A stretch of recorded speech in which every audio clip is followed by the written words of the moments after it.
Cet épisode de Navigante vous est présenté par Paprec.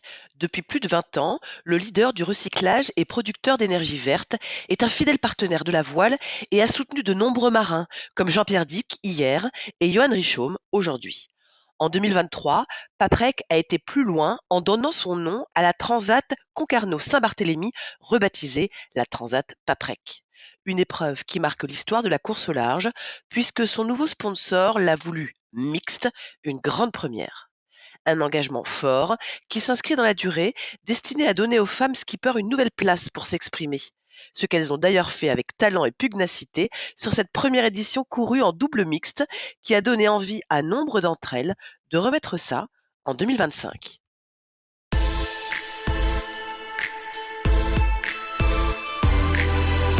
Bonjour à tous, bienvenue dans Navigante, le podcast dédié aux femmes de la course au large et de la régate, celles sous les feux des projecteurs, celles de l'ombre aussi, à ces femmes compétitrices, déterminées, qui mènent parfois 1000 vies en une. Elles vont vous raconter leur parcours, leur bonheur, leurs cicatrices, leur place dans le monde de la voile. Elles vont nous dire ce qui les anime encore et toujours. On va partir à la rencontre de ces navigantes très inspirantes. Navigante est produit par Tip & Shaft, le média des professionnels et des passionnés de voile de compétition. Tip & Shaft, ce sont 2 newsletters hebdomadaires en français et en anglais, des podcasts, des événements, des formations, un studio de production de contenu, ainsi qu'une plateforme de vidéos à la demande et un festival du film que vous pouvez retrouver sur tipandshaft.com. Je suis Hélène Cougoul et vous écoutez Navigante. Elle doit avoir encore quelques stigmates et surtout beaucoup de souvenirs. Il n'y a pas si longtemps, elle terminait sa 2e solitaire du Figaro à la 13e place, un bond de géant depuis la première fois. Elle était aussi une des 5 femmes sur la liste des 32 participants. À 25 ans, elle avance dans ce milieu qu'elle s'est choisi. Il y a encore 2 ans, elle jonglait entre son travail de kiné et sa préparation pour la Mini Transat à coup de navigation le week-end. Déterminée, elle l'est. En 2019, si elle n'est pas retenue lors du premier challenge Océane CMB, une sélection qui ouvre ses portes uniquement aux femmes pour 2 ans en Figaro, sous l'égide du pôle Finistère de course au large, qu'à cela ne tienne. Elle prend le départ de la Mini Transat et ajoute tant d'expérience à ses sacs étanches qu'elle revient plus forte et sera l'élue en 2021. Un honneur, dit-elle. Depuis, c'est la voile à plein temps. Et vous aurez beau chercher, vous ne trouverez pas. Sur toutes les photos, on ne la voit qu'avec ce large sourire qui témoigne de son bonheur d'être là où elle est, sur l'eau. Elle a même parfois du mal à réaliser. Être payée pour faire ce qu'on adore, c'est quand même fou, disait-elle dans un reportage à ses débuts en Figaro. La solitaire, la Transat Paprec, entre autres, elle apprend en solo, en double mixte. Toutes les expériences et les rencontres la font grandir et gravir les échelons. Bon, il faut bien dire que la compétition, c'est quand même son truc, parce que si on parle de sa vie de marin au large, elle sait drôlement bien s'y prendre entre les bouées aussi. Elle a été championne de France espoir de laser et en open radial aussi. Et puis elle a appliqué les lois du match racing quelque temps. L'année prochaine, c'est une nouvelle page qui va s'écrire pour elle. Elle va devoir dire au revoir à sa team région Bretagne CMB et à Chouquette. Mais il y a fort à parier qu'on n'a pas fini d'entendre parler d'elle et de voir son nom en haut des classements. Chloé Lebars est l'invitée de ce nouvel épisode de Navigante. Bonjour Chloé. Bonjour. Bon, Chouquette, tu nous expliques ? Chouquette, c'est une grande histoire d'amour, hein.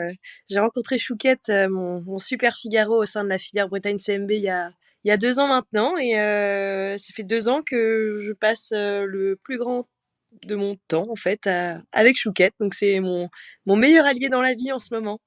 Et alors pourquoi Chouquette ? En fait, c'est le bateau de Michel Desjoyaux qui est loué par le projet Bretagne CMB pour la filière Océane. Donc Elodie Bonafous avant moi naviguait également sur Chouquette et moi depuis 2 ans maintenant, voilà. Chloé, je vais commencer avec ma question rituelle. Si je te dis la femme et la voile et la place des femmes dans la voile, qu'est-ce que tu me réponds comme ça là ? Bon, je pense que c'est une évidence, la place des femmes dans la voile. Il n'y a pas de raison qu'il n'y en ait pas. Toutes les femmes ont, tout autant que les hommes, leur place dans ce milieu. Bon, écoute, on va évidemment en reparler. Ça commence comment, toi, ton histoire d'amour avec la voile ? C'était où? C'était avec qui? C'était dans quelles circonstances? Alors ça fait maintenant très longtemps que j'ai commencé la voile. J'ai commencé la voile quand j'avais 7 ans en fait, mais à l'origine, moi j'habitais, à Carhaix avec mes parents et je faisais plutôt de la gymnastique, la natation et on a déménagé dans le pays bigoudin, l'année entre mes 7 et mes 8 ans et mes parents ont vu une annonce dans le journal, pour des cours d'optimiste et j'ai donc commencé la voile, à l'Esconil puis à l'Octudie assez rapidement en optimiste et ça a été toujours tout de suite une grande histoire d'amour avec la mer et j'ai jamais arrêté depuis. C'était mieux que la gym? Oh largement, hein, moi mes compétences, en synchronisation de mouvement et en beauté de reproduction, de gestes, tout ça, c'était pas trop mon grand fort. Je suis peut-être pas faite pour la danse et la gym, je suis plutôt faite pour faire du bateau, je pense. C'est quoi ton bonheur à toi quand tu es, sur l'eau? Mon bonheur sur l'eau, c'est il est bon, il est assez divers, hein. Il y a déjà le fait d'être dans des grands espaces, seule, entourée par la mer avec, des paysages, magnifiques. Je suis une grande passionnée de lever et coucher de soleil. Même à terre, je vais souvent me lever tôt pour aller voir les levées de soleil ou me coucher, enfin aller me coucher après avoir été voir le coucher de soleil. Enfin, c'est des choses que j'aime beaucoup voir et c'est vrai qu'en mer, les couleurs sont toujours magnifiques, les nuits étoilées, les dauphins, tout ça, tout cet environnement marin me plaît beaucoup et en plus de tout ce qui est compétition, réglage du bateau, toute cette petite vie de compétiteur au large me plaît beaucoup. La vitesse, les moments où on est aussi dans des conditions de vent un peu plus faibles, où c'est pas toujours simple, mais c'est beaucoup de mouvements émotionnels très intenses et c'est tout ça que j'aime dans la course au large. Alors, c'est vrai qu'aujourd'hui, on te connaît beaucoup, au large justement, mais ça a pas vraiment commencé avec, du large, on l'a dit, hein, tu étais, plus sur, opti bien sûr, mais après il y a eu le laser, le radial. C'était quoi cette période-là? Tu es quand même championne de France, espoir, c'est pas rien?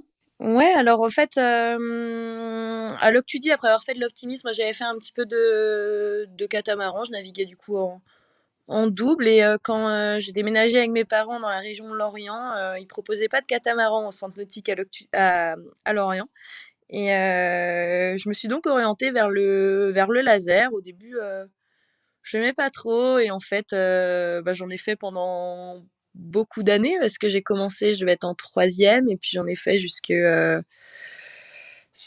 5 ou 6 ans donc finalement j'ai jamais, j'ai duré très, très longtemps sur ce circuit-là mais ouais, j'aimais cette navigation aussi, entre 3 bouées, là, près de la côte, à faire des petits parcours, à répéter les mêmes actions, les mêmes gestes, des réglages précis, de la conduite, tout ça, c'était des choses qui me plaisaient beaucoup et à Lorient, on avait vraiment un groupe de coureurs où on était tous, très proches. En fait, c'était devenu ma seconde famille donc c'est vrai que c'est une période de ma vie que je peux pas oublier parce que j'ai passé des super moments en laser et en fait, j'ai la dernière année du coup où je gagne les championnats de France, c'était une année un peu, particulière parce que j'avais passé, toute l'année à réviser pour le concours d'entrée en école de kiné et j'avais quasiment pas navigué donc je suis arrivée un peu comme une fleur au championnat de France, mais en fait, j'avais une telle envie et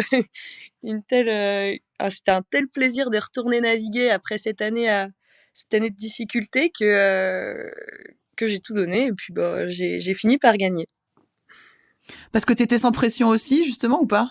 Ouais, je pense que, la notion de pression et de stress, elle joue beaucoup aussi. En fait, avec le peu d'entraînement que j'avais eu durant l'année, je savais pas non plus vraiment à quoi m'attendre. J'avais toujours ces gestes techniques que j'avais pas trop oubliés, mais c'est vrai que j'arrivais à avoir l'esprit plus reposé, à plus réfléchir sur la stratégie que je voulais mettre en œuvre, sur telle ou telle course en fait. Donc c'est vrai que tout au long du championnat, je me suis retrouvée de plus en plus à l'aise aussi sur le bateau, mais c'est vrai que cette notion de pression, elle existait pas. Chloé, quand on a ce parcours-là, en tout cas quand on débute avec ce parcours-là, pourquoi est-ce que Allez, on continue pas dans une espèce de suite que je vais dire logique, c'est-à-dire la filière olympique et d'aller se tenter des PO et des jeux.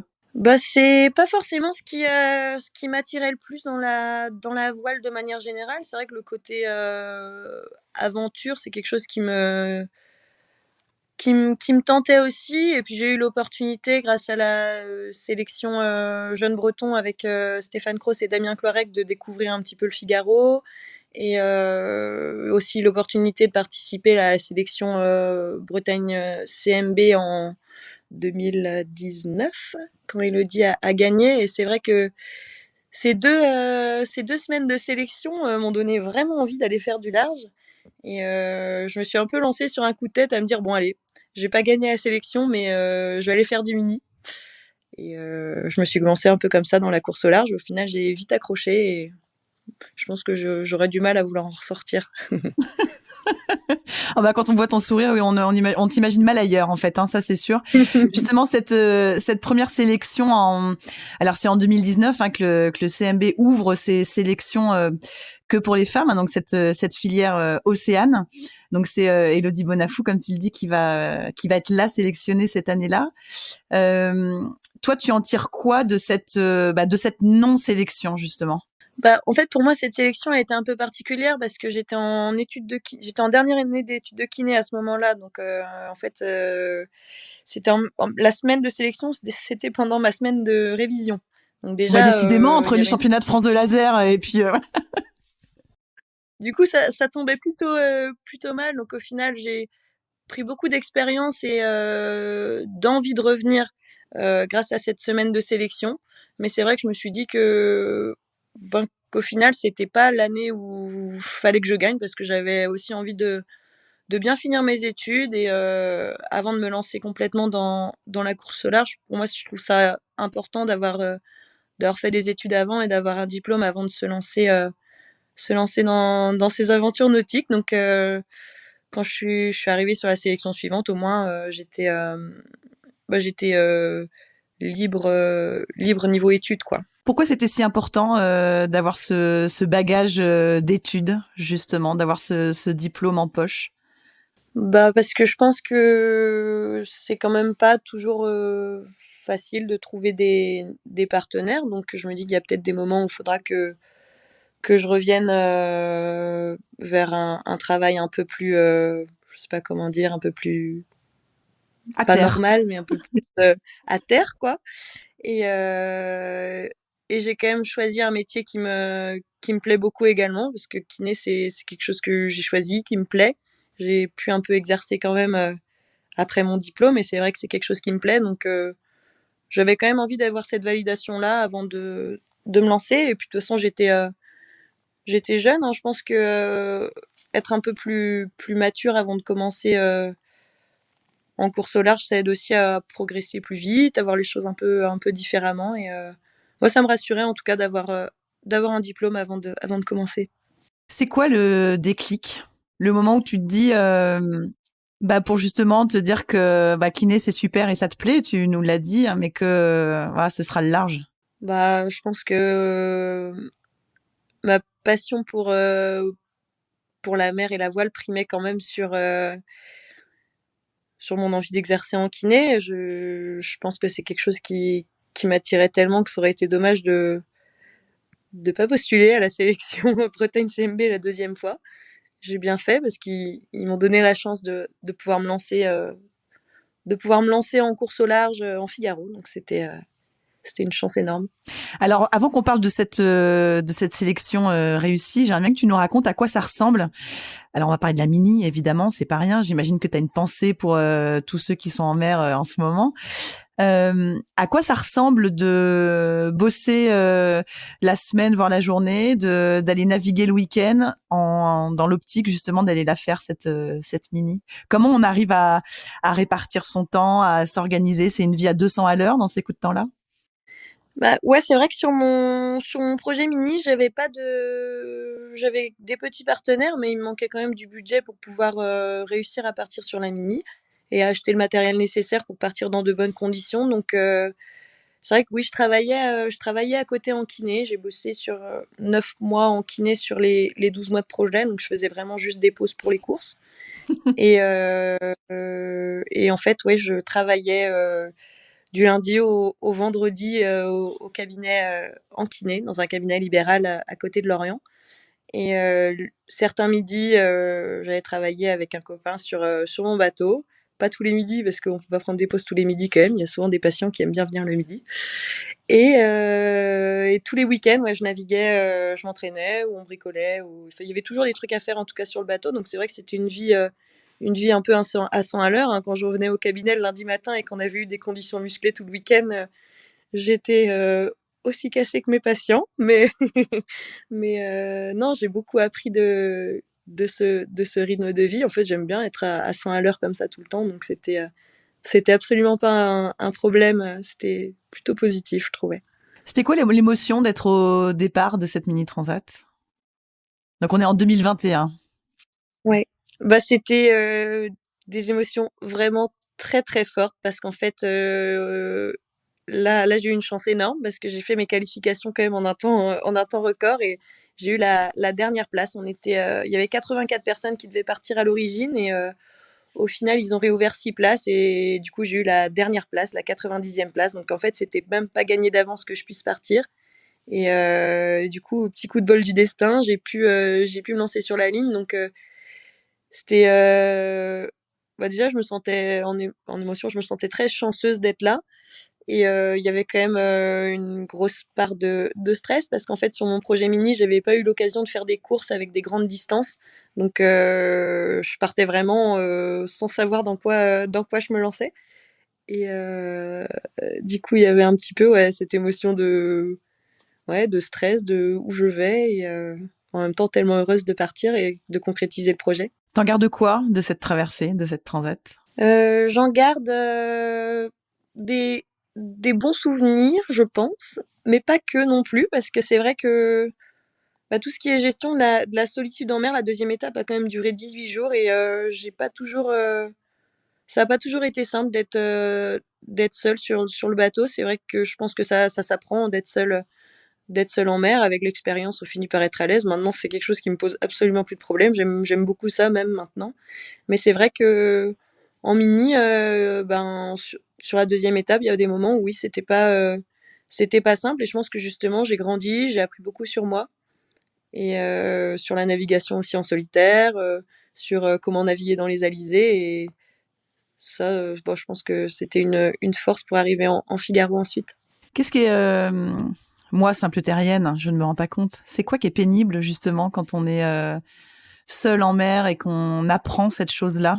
C'est pas forcément que c'est pénible, mais c'est vrai qu'en mini, on n'a pas du tout de communication, contrairement à une transat en Figaro où on peut quand même avoir un contact avec la terre. Là, en mini, pas du tout. Donc, je discutais un petit peu avec les collègues qui étaient pas trop loin, avec leur bateau pas trop loin de moi.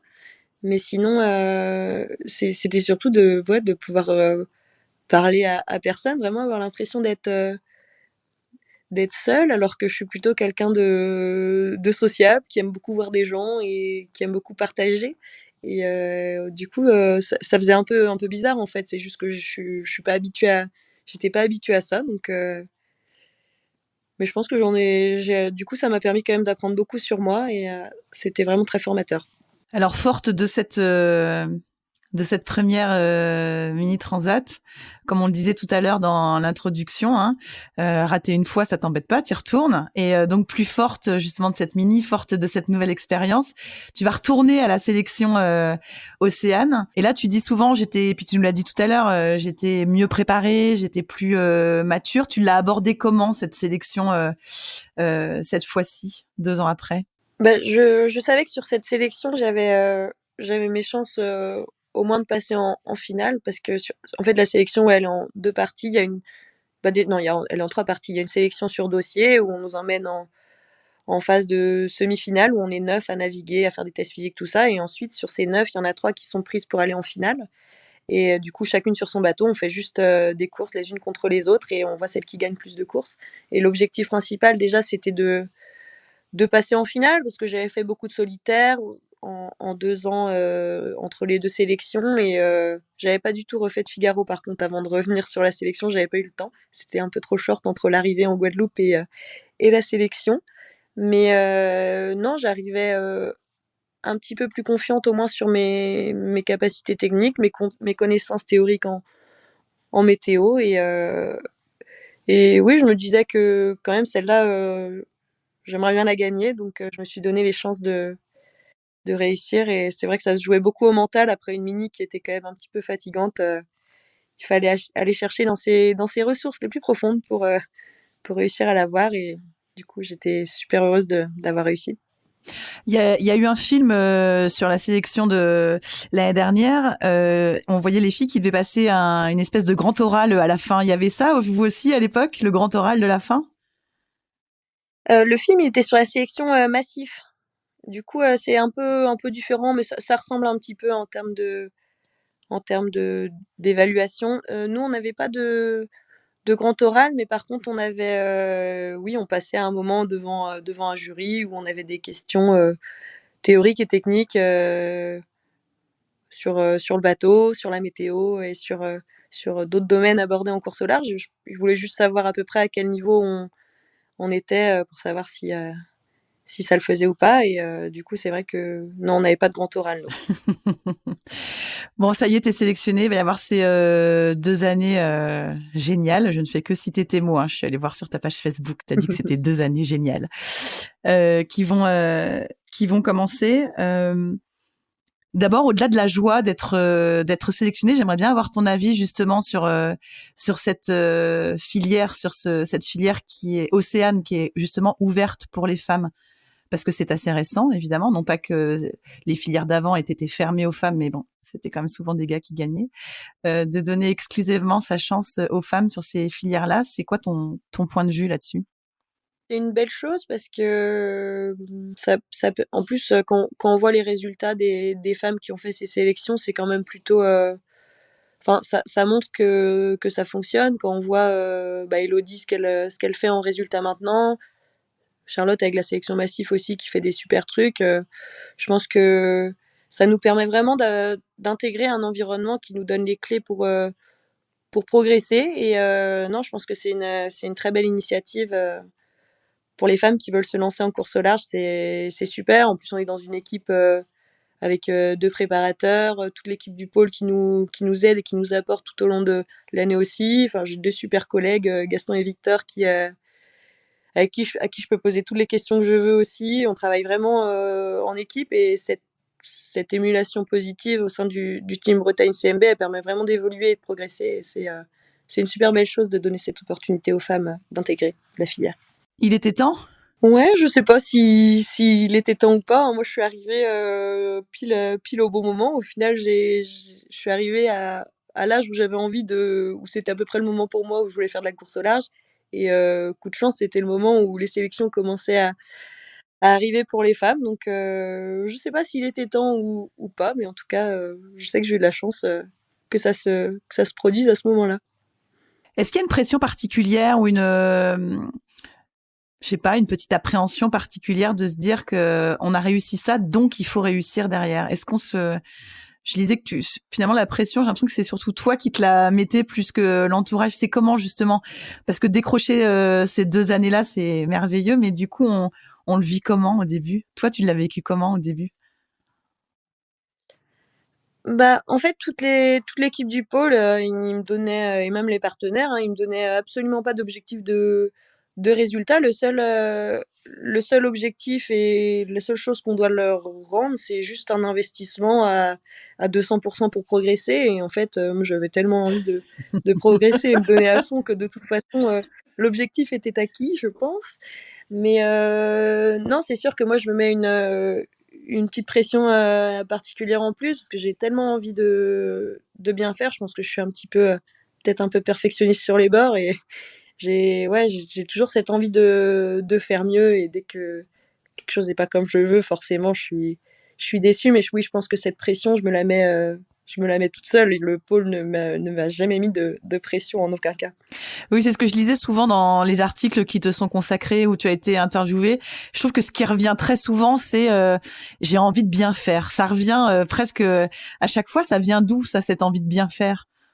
Bah, je pense que si je me mets dans des conditions où je suis bien posée, sans pression, où j'ai bien tout préparé, la météo, le bateau, tout, je pense que je suis capable de bien naviguer et ouais, cette envie de bien faire, elle vient surtout du fait que souvent, il y a forcément des petits moments dans la course où on fait pas ce qu'on veut, on fait une erreur et bah, moi j'ai toujours, ouais, à chaque fois, je repense à ces moments-là où je me dis: «Mince, celui-là, je l'avais loupé, celui-là aussi, ce coup-là aussi». Bon, cette fois-là, on essaye de bien tout avoir en tête pour que cette fois, ça ne se reproduise pas et du coup, cette envie de bien faire, c'est surtout de toujours faire au mieux avec, en mobilisant, les compétences que j'ai actuellement pour que ce soit toujours, bah, que j'essaye toujours d'atteindre le 100 de mes compétences, peu importe, le classement. Je veux juste, absolument pas être déçue de ce que j'ai pu, rendre comme copie à la fin d'une course.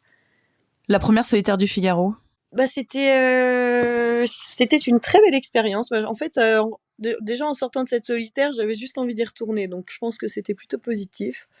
Mais d'avoir fait des courses un peu longues enfin, avec l'expérience du coup de la mini transat, je pense que du coup sur la gestion de sommeil, j'étais vraiment, pas trop mal et je ressortais plein de points positifs en fait de la solitaire parce que, bah, j'avais fait, un peu les options que je voulais, j'avais réussi à bien manger, bien dormir, jouer à peu près dans des bons paquets. La dernière étape était un peu plus compliquée. Moi, l'année dernière, j'avais vraiment du mal à être à l'aise dans des conditions un peu musclées là au vent arrière et puis j'avais eu des petits soucis techniques donc j'avais plus d'informations de vent sur le bateau.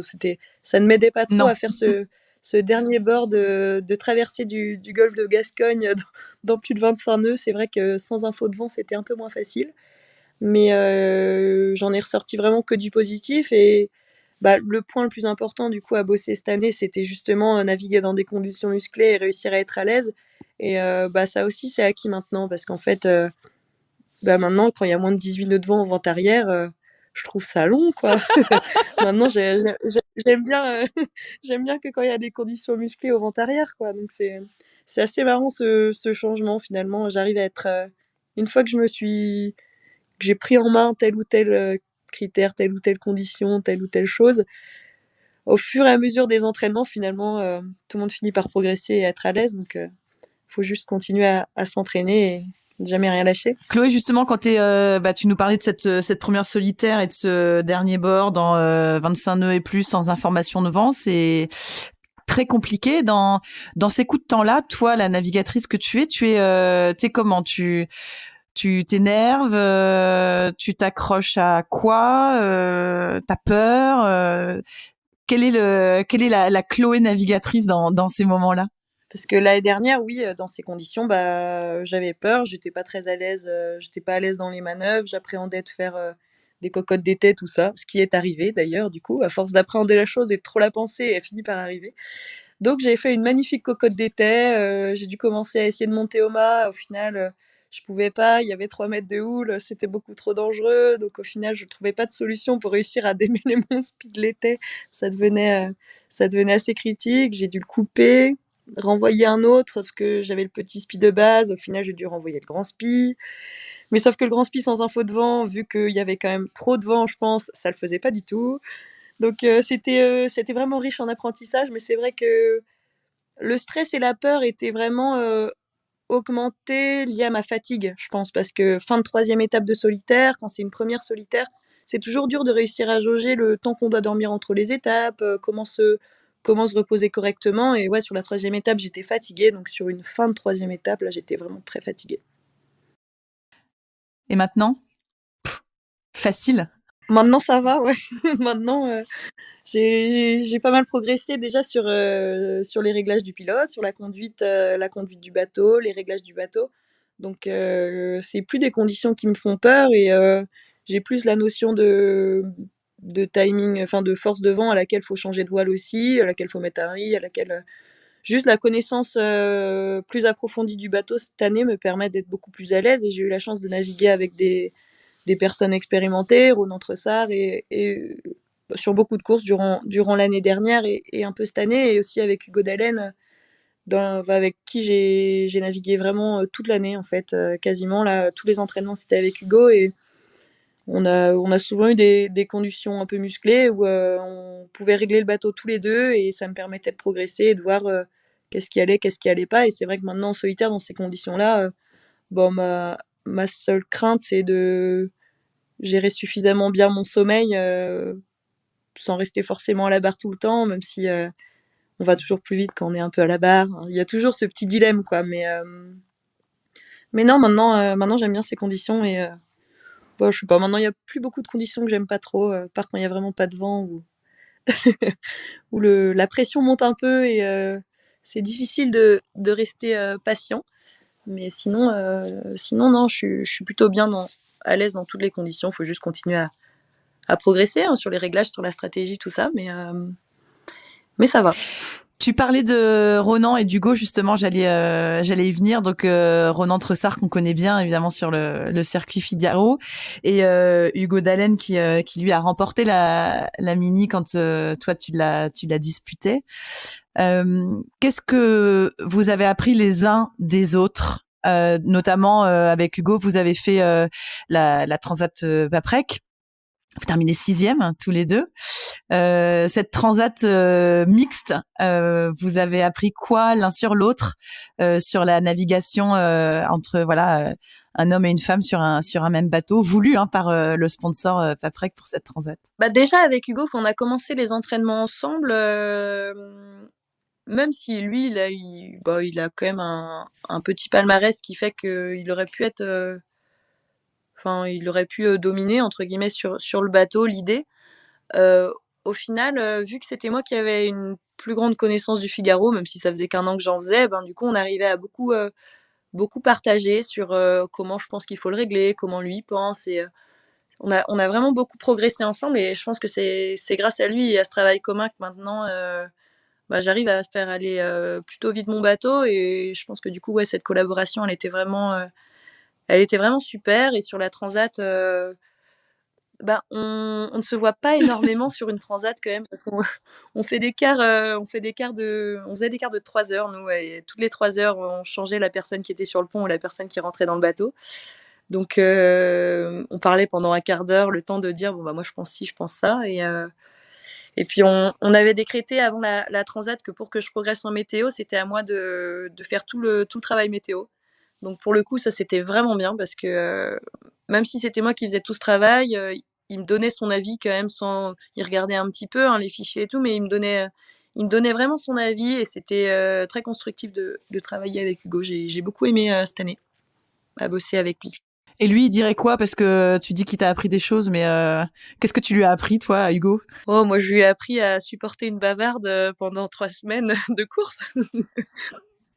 Non, je sais pas ce que j'ai pu apprendre à Hugo. J'ai pu lui donner, je pense, l'opportunité déjà de venir naviguer sur mon Figaro, et de venir faire des entraînements au pôle Finistère, parce que il y a un super groupe. À Lorient aussi d'ailleurs, il y a un très très bon groupe, mais c'est vrai que je pense qu'il a beaucoup appris aussi pour naviguer en solitaire ensuite à venir rejoindre le projet.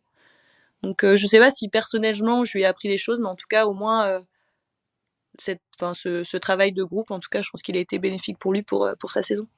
Est-ce qu'il y avait une ambiance particulière d'ailleurs sur cette transat? Bravo pour la 6e place. Sur cette transat qui pour la première fois était mixte. Moi je navigue quand même régulièrement en mixte, vu que je suis une femme. Souvent je navigue plus fréquemment avec des hommes qu'avec des femmes. Mais je sais pas s'il y avait une ambiance particulière. Ça dépend du caractère de la femme avec qui le skipper navigue, ou le caractère de l'homme avec qui la skipper navigue. Je pense que c'est dans les deux sens. Il n'y a pas de... C'est un binôme qui se construit. Ça dépend vraiment de comment les deux s'entendent, je pense. Mais bon, en tout cas, nous, il y avait une bonne ambiance, bien studieuse. Hugo, il est très très studieux. Il parle pas beaucoup, il travaille beaucoup. Donc donc c'est bien. Moi, j'ai essayé de mettre une petite ambiance un peu rigolote de temps en temps quand même, parce que 18 jours, 18 jours concentrés tout le temps, je sais pas si j'aurais pu, non, en tout cas, on avait une super ambiance de travail. Et puis à chaque fois, là, du coup, c'est un plaisir de le retrouver sur toutes les courses en solitaire. Mais j'espère qu'un jour, on naviguera ensemble. Parce que je lisais aussi que j'ai l'impression il y a un truc fort qui s'est créé dans cette mini. Tu disais que si je retrouve un peu mes notes, là, effectivement, tu fais appel à Hugo pour naviguer avec toi. Et puis, tu as ton équipage de ministes pour National Figaro. Il y a un truc entre ministes. Ouais, il y a une tellement belle ambiance et tellement bel esprit d'équipe en mini que oui, moi j'aime beaucoup naviguer avec des ministres, avec d'autres personnes aussi, je pense, hein, mais c'est vrai qu'il y a quelque chose qui se crée pendant une mini. On vit quand même les mêmes émotions, les mêmes choses pendant assez longtemps, parce que c'était quand même 13 jours la première étape, 18 jours la seconde, et entre-temps, on avait 3 semaines aux Canaries où certains rentraient chez eux, mais au final, il y en a beaucoup qui restaient, donc on a passé vraiment beaucoup de temps ensemble.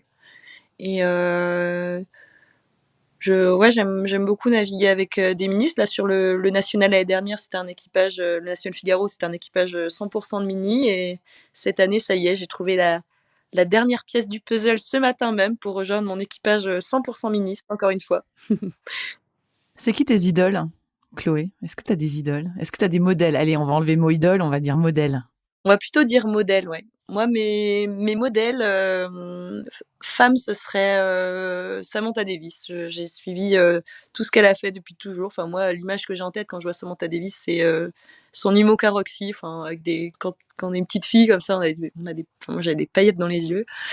Ouais, c'est un de mes modèles en course au large. Et sinon, côté masculin, Johan Richomme, je trouve que c'est vraiment, enfin, il a une expérience folle. Il navigue vraiment, vraiment très très bien. Et ouais, je pense que c'est vraiment mon modèle en termes de ce que j'aimerais faire en performance à l'avenir. Et ouais, c'est Johan mon plus grand modèle, je pense.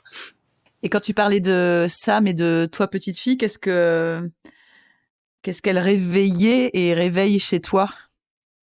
Qu'est-ce qui était fascinant à l'époque?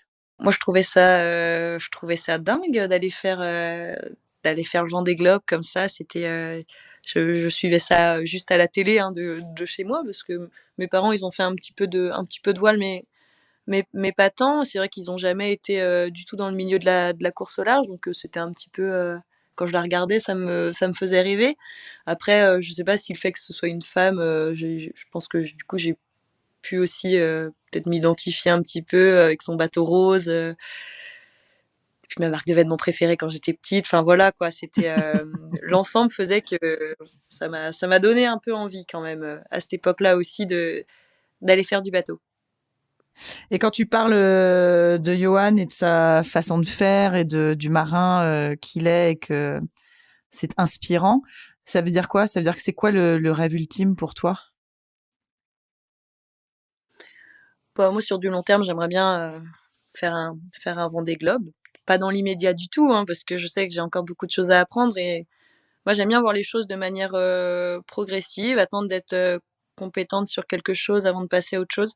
Je pense que j'ai besoin de ça pour me rassurer, et c'est quelque chose qui me va très bien. Donc j'ai encore envie de faire quelques années en Figaro avant de passer sur des bateaux plus gros.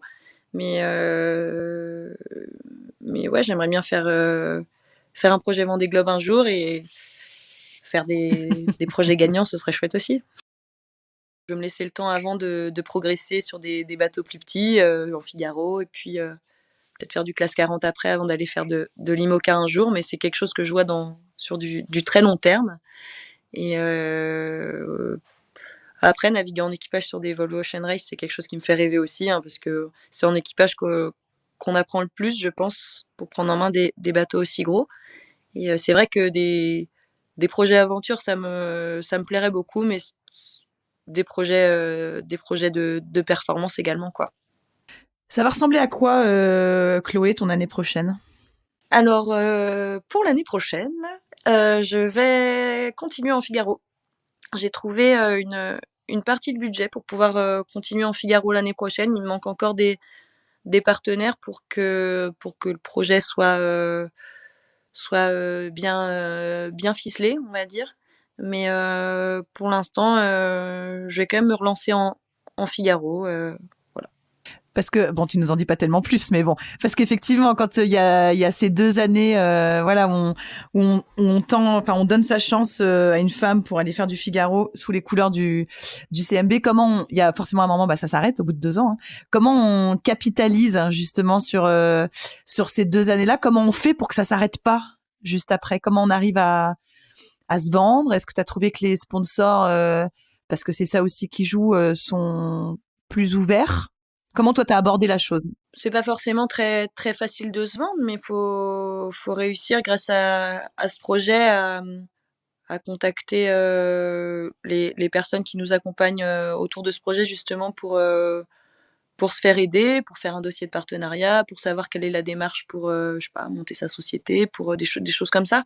Pour réussir à monter le projet, on a la chance d'avoir quand même énormément de personnes compétentes autour de nous dans ce projet. Donc, je prends leur expérience pour essayer de construire mon projet au mieux. Voilà. Bon, la bonne nouvelle, c'est qu'on va te retrouver en Figaro l'année prochaine. Ça, c'est quand même chouette. Oui, c'est sûr que je suis beaucoup trop contente d'avoir réussi à trouver un petit peu de budget déjà pour réussir à me lancer. Donc, j'espère trouver davantage pour que oui, le projet soit vraiment bien ficelé.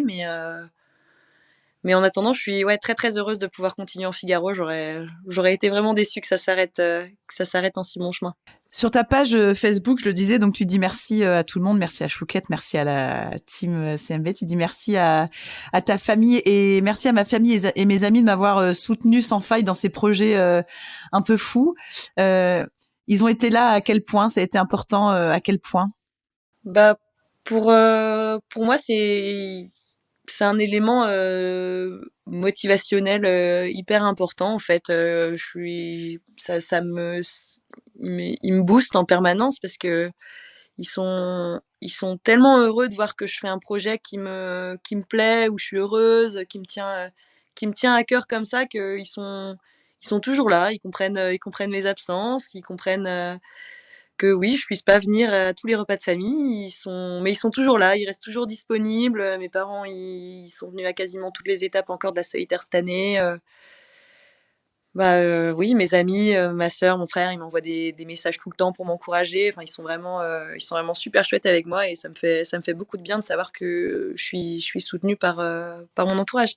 Allez, je vais te donner quelques petites secondes de réflexion de ces 2 années qui viennent de se passer. Qu'est-ce que tu vas garder de plus fou ou de plus beau qui t'est arrivé? Un des moments les plus beaux, je pense que à chaque fois, c'est les arrivées de solitaire ou l'arrivée de la transat. On était tellement heureux d'arriver et puis on avait remonté tellement de places pendant la course, on était super heureux. Et les moments, si quand même les moments les plus beaux. C'est difficile de choisir parce que les moments les plus beaux, là, moi, le moment qui me vient direct en tête, c'est l'arrivée à côté de l'île de Man au lever du jour, là, pendant la deuxième étape de la solitaire. C'était tellement beau. On savait pas encore qu'on avait, avec notre option, notre petit groupe avait pris quand même beaucoup, beaucoup de retard sur le paquet de devant, mais c'était juste magnifique, quoi. Je venais de faire une petite option pas trop mal, donc en plus, j'étais super contente d'avoir réussi mon petit coup, et en plus, le paysage était juste magnifique, donc c'était parfait. Bon, écoute, j'ai la chance de te voir, moi, mais à te voir, effectivement, ça a eu l'air d'être parfait parce que tu en souris et t'as les yeux grands ouverts, rien que d'y repenser. Bon, allez, avant de te laisser, une chouette année, une belle année pour toi, l'année prochaine, ce sera quoi? Puisqu'on a dit que le Vendée, c'était dans longtemps, donc c'était pas tout de suite. Parlons de l'année prochaine. Et ben l'année prochaine, j'aimerais bien pouvoir. Déjà, j'ai identifié tous les points sur lesquels il fallait que je travaille l'année prochaine. Donc, j'aimerais bien réussir à mettre. Je sais que je me donnerai les moyens de mettre tout en œuvre pour réussir à progresser sur ces aspects-là. Et j'attends quand même de faire un top 10 sur une course, donc il serait temps que ça arrive. Donc, j'espère que ce sera l'année prochaine. Mais je ferai de mon mieux aussi pour que ça marche. Bon, écoute, on te le souhaite ardemment, en tout cas, que ce top 10 est mieux, hein. arrive l'année prochaine. Et mieux. T'étais contente de ta 13e place à la solitaire? Tu disais que t'étais un peu mitigée. J'étais mitigée juste après la course parce que je retenais quand même des éléments négatifs en stratégie, en gestion du sommeil, tout ça. Enfin, il y avait des petits trucs un petit peu négatifs qui faisaient que la copie était... De toute façon, la copie peut pas être parfaite à la fin, hein, mais au final, je suis très heureuse parce que je voulais faire entre le top 10 et le top 15. Donc, l'objectif est complètement rempli et ça marque une belle progression par rapport à l'année dernière. Donc, je suis vraiment très heureuse de ce résultat. On te souhaite de faire un prochain pas de géant pour la solitaire l'année prochaine. Merci beaucoup, Chloé Lebars, d'avoir été l'invitée de Navigante. Merci.